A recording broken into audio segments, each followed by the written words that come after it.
Jeff Morgan, I'm here with Dad Talk today, and I have the privilege of introducing Brendon Leslie. Is that right? Yeah, Brendon Leslie. Tell us about yourself. I am a journalist here in Florida. I own my own company called Florida's Conservative Voice. That's flconservativevoice.com. I used to be a journalist in mainstream media. Quit, went on my own, decided to cover the real news and cover the truth more accurately. So here I am today, 2 years later. President Trump gave me a retweet for my coverage of Antifa and Black Lives Matter. I've been fighting the good fight every day. Okay. I also hear that you had a special event that you covered as well. Can you talk a little bit about that? Were you up there or January? Okay. Yeah, gotcha. Yeah, so on January 6th, I was there.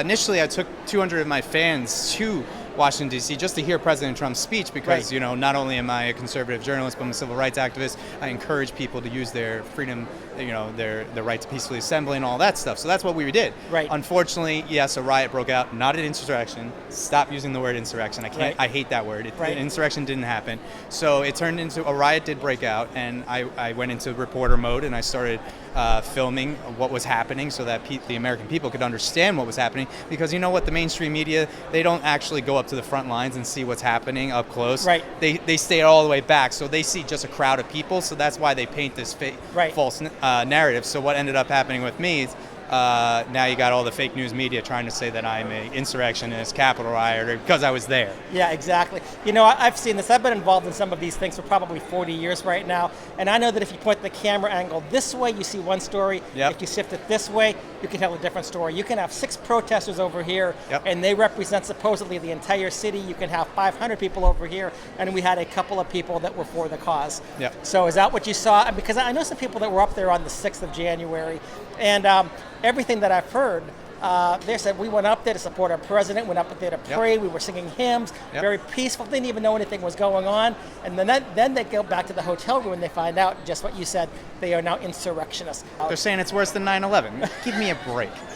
So it broke my heart what I saw that day, but let's put things into perspective. It's not what the media is telling you it was. There was a lot of people, yes, but what were those people doing? If you look through the videos that I have, that I captured and that I saw through my own eyes, you saw a small group of people being violent and then just hundreds and thousands of people just standing there.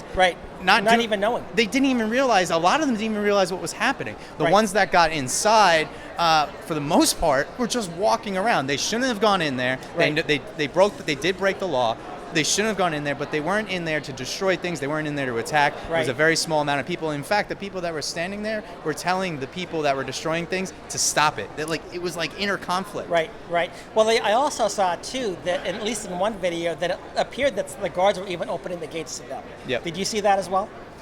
So what was really weird, I didn't personally see it, so I don't want to speculate on it. As a journalist, I'm going to tell you what I saw. You want the truth? Yeah. Oh, wait a minute. You're not a journalist? Yeah, I know. I'm a conservative journalist. There you go. I want the truth. Okay. What I saw, the doors that I saw, they were wide open. They weren't busted through.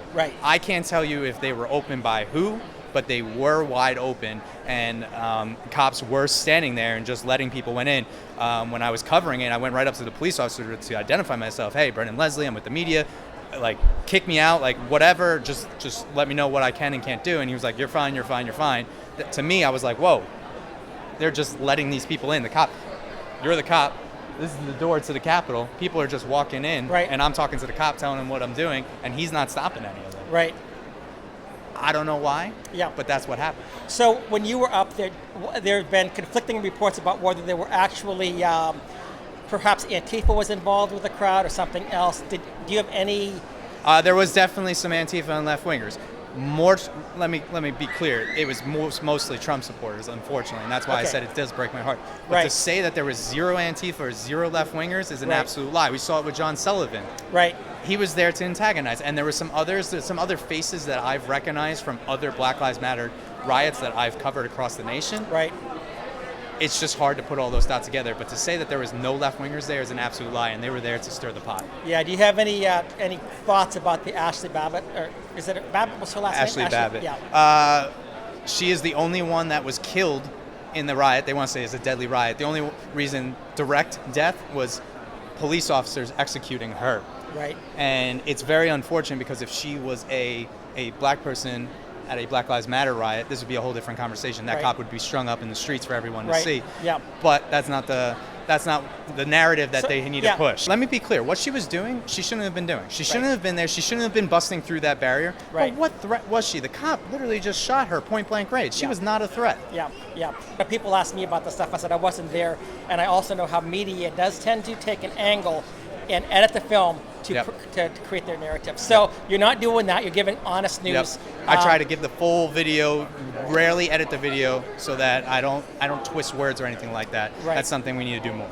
So if people wanted to find out more about what you do, follow you, how do they do so? Easiest way is flconservativevoice.com, and you'll see my social medias linked there, and you can follow me along there. flconservativevoice.com. Yep. Okay, great. I want to thank you so much for the interview. Appreciate it. Thank you. Thanks. Thanks, man.